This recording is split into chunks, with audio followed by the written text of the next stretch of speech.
Hey guys, this is Pete Wenzel speaking, and today I will show you how to improve your very first Brickfilm setup after you have tried some basics. This tutorial is for beginners who have seen my Brickfilmer tutorial and wants to get a little bit more involved into stop motion animation for Brickfilms.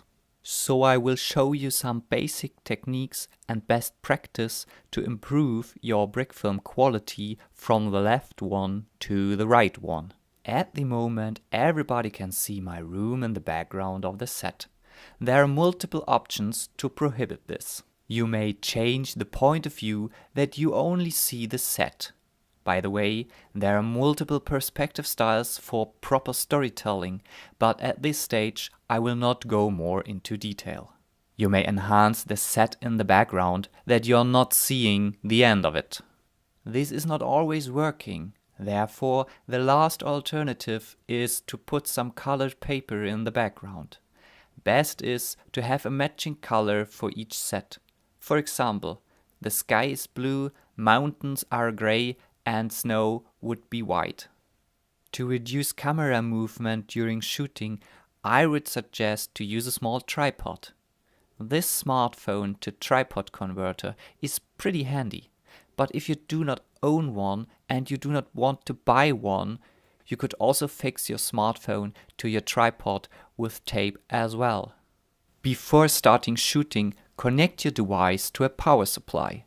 There are enough other points you should have in mind during animation, but battery level shall never be a topic for you.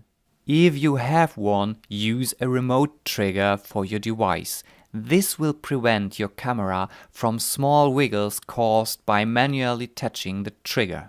In this case, my headphones volume buttons trigger the recording. After fixing the set with duct tape or double-sided tape, it will not wiggle anymore while you're animating. Depending on the time and lighting in your room, the final sequence may flicker. To reduce this, you should darken your room by turning the room light off and use a light only for your set. At the beginning, you can use your desk light if you can adjust and fix it. So now it's time to do your animation.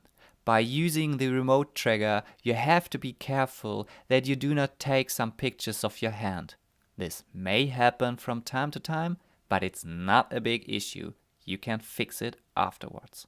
If you realize you have taken an inaccurate picture, just go back to the settings menu and select this certain frame by touching it. A pop-up will be shown and you can delete this single image by selecting the trash bin. Watching your video, you will realize that the silence is pretty unnatural. Therefore, I would suggest to add several sounds in post-production. The big question is where to get sounds. I have to warn you, it is really important that you do not infringe on any copyright either for sounds or music.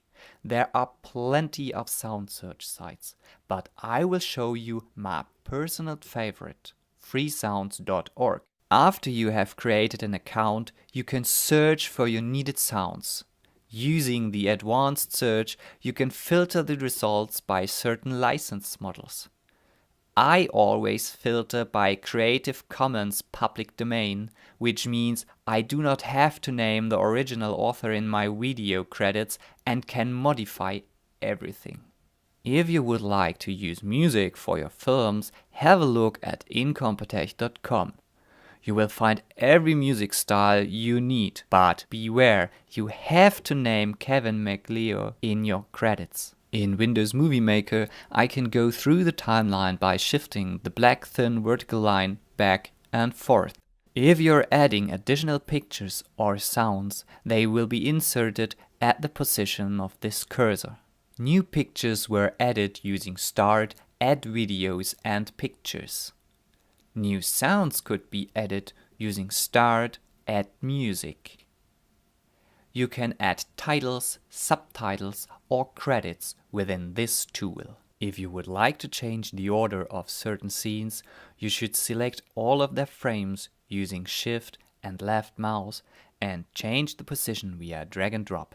You will realize the software limitations of Windows Movie Maker by playing around with effects, transitions, translations or scaling. Even for multi-layer video editing, you need more advanced software. But at the moment, you can create certain videos with this tool. Congratulations, this is your first improved Brickfilm. Now you can get deeper involved into stop-motion animation. If you are losing the interest after a while, it is not a big issue, because you have only bought a small tripod and maybe some headphones, which you could both use otherwise. I hope you enjoyed the video. If so, you may like and share it. If there are some further questions or issues, just let me know in the comments below. Be sure not to miss my next video when showing you some tips and tricks for animation by subscribing to my channel.